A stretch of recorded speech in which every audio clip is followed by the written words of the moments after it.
I remember how our relatives and neighbors used to take off their shoes every time they came to our house. It became a secret to me for many years how that tradition faded away. I grew up and I moved to study in Tbilisi, and I saw my Azerbaijani friends taking off their shoes each time they entered the house.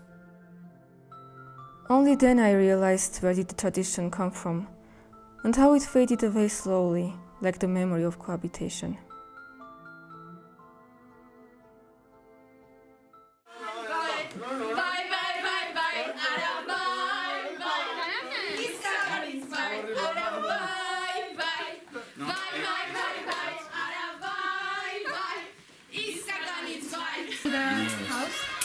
Great. Can you switch off?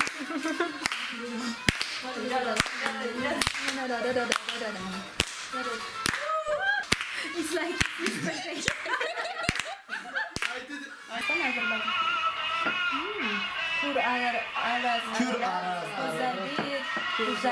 Hayır, hayat is mean the life. How it is like studying and learning with Armenians in the same group? It's so amazing because, for example, when my classmates are from Azerbaijan's birthday, all Armenians coming. You know, it's really happiness for us because we have not anyone without them, they have not anyone without us. I was born when Soviet Union had already collapsed. I didn't know I was being born in the country that was being reborn itself after 4 years of war. I didn't know about borders, and I didn't know about enemies living on the other side of those borders. But as I was getting older, I started practicing being Armenian, being worthy to the nation, being afraid of Turks, hating Azerbaijanis. Those were the rules, those were part of my identity.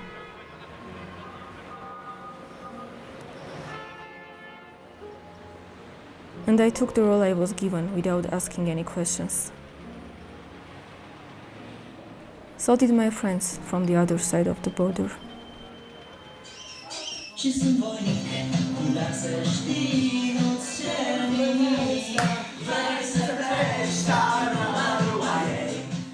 I knew I was going to meet lots of Azerbaijanis when I was moving to Tbilisi. But I didn't expect us to become friends. I didn't expect to discover the conflict from their point of view and to see another reality than mine. I never knew there were some missing parts in all the stories I used to hear.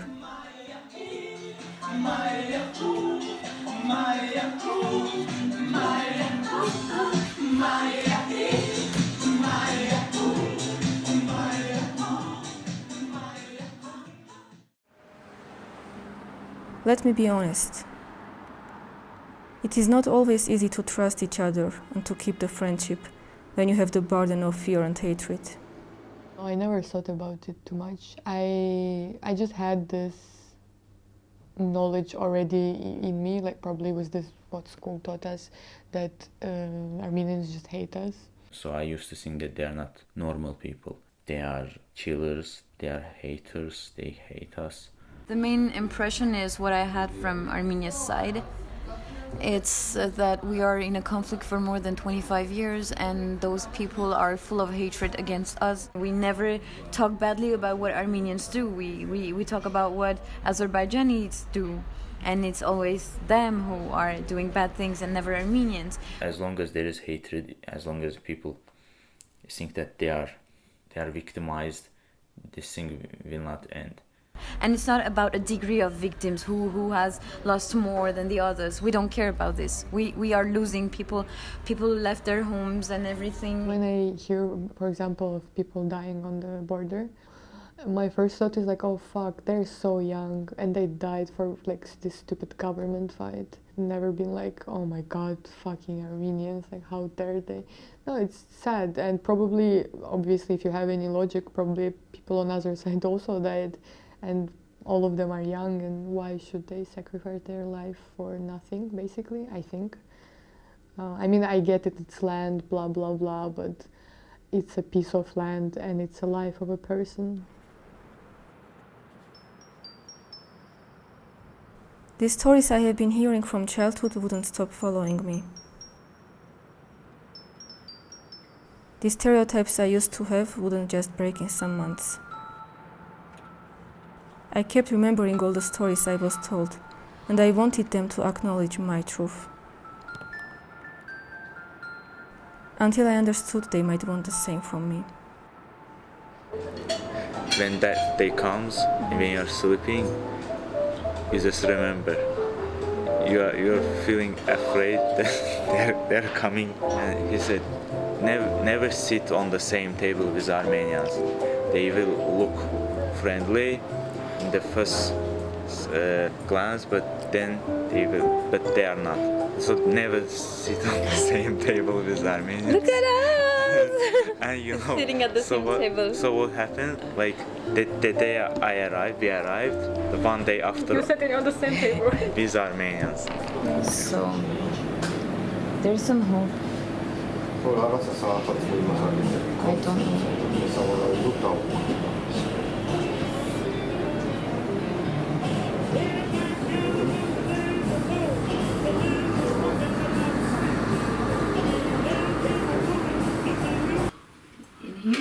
But look, it's dry or not dry? Yeah, it's not, but I can try it. It's your chai. Thank you. Soppy. Shoot this. From Topi? Yes.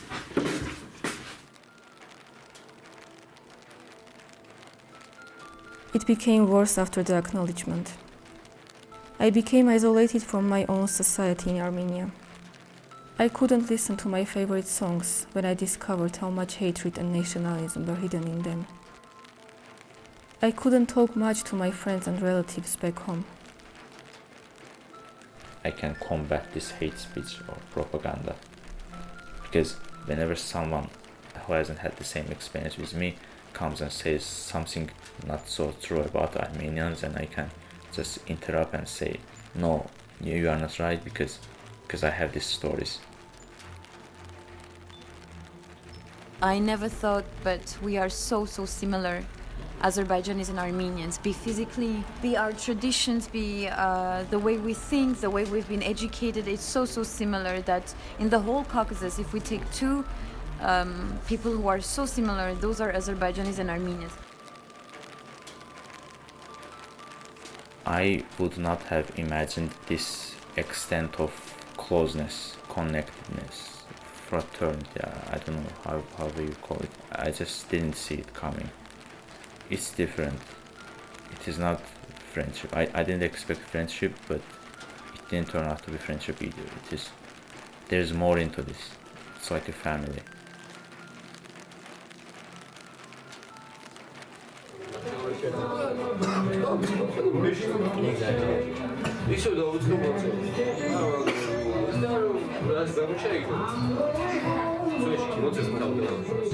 Հիշում եք հայերեն։ Ոնց որ։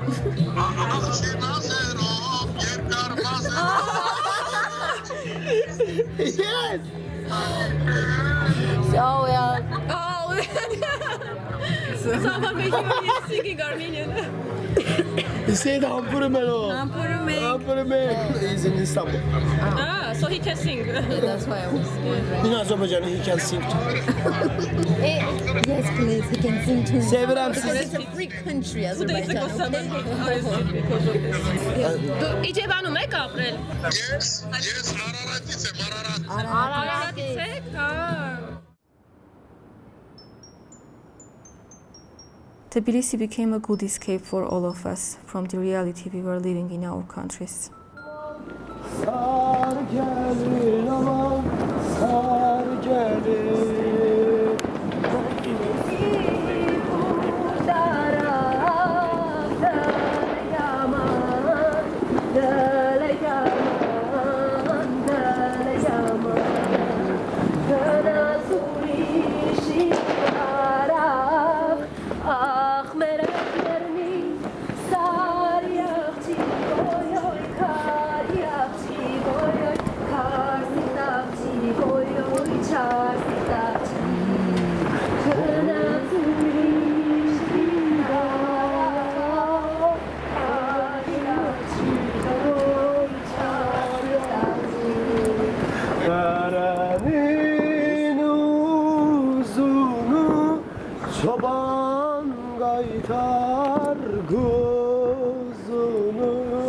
huzuru.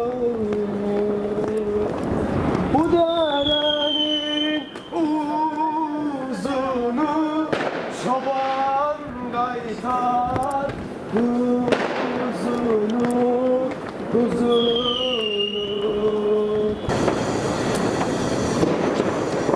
Ay kız Azerbaycan'ımın Haziran parması süzüntün olmuşam bu yeter davası Ermenistan'ımın Haziran parması senin için olmuşam bu yeter davası. Bravo! Bravo! Tbilisi! Yes! 2020 year is coming! Yeah!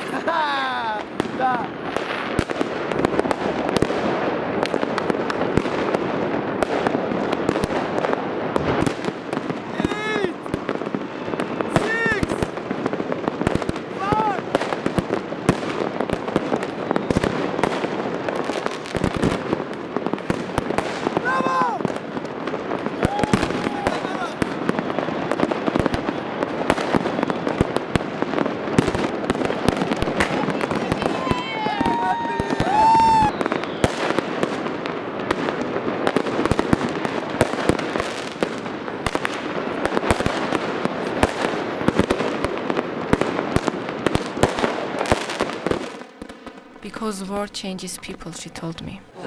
Because you know it does. Because it's easier to hate than love. Because it's easier to be in conflict than try to solve it. Because it's all about ego. It's all about you being hurt, not thinking the other one is hurt too.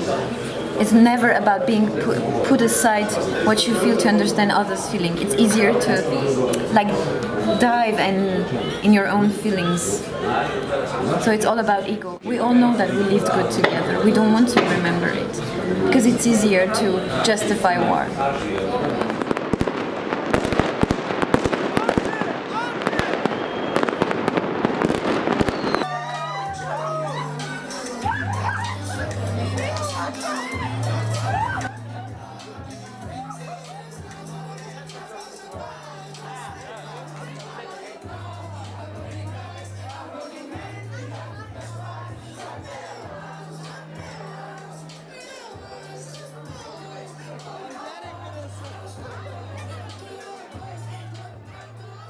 Sometimes I have a wish to turn back the time and try to change something.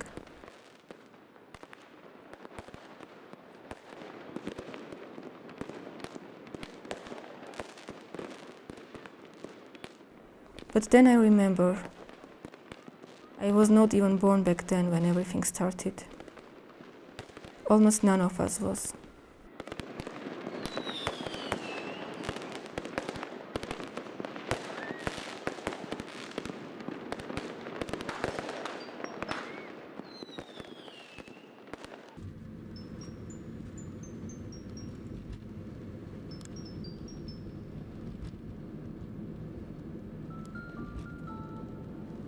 When I got the news that you would be leaving, and it could be the chance that I'm seeing all of you the last time, I saw that I'm gonna stay and I'm gonna see you last time. Let's put it this way. And yeah, and I knew that I would cry, I would feel sad about that.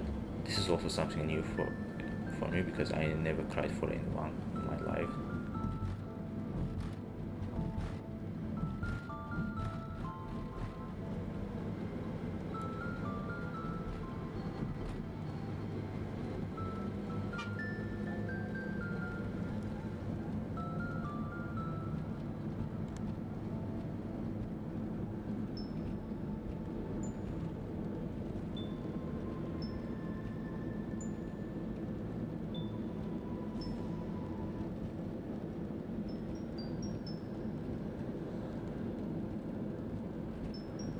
I cannot invite my friends to my country. I cannot talk too much about them when I'm back home. I cannot tag them in my photos, and I cannot show their faces. Only because of their nationality.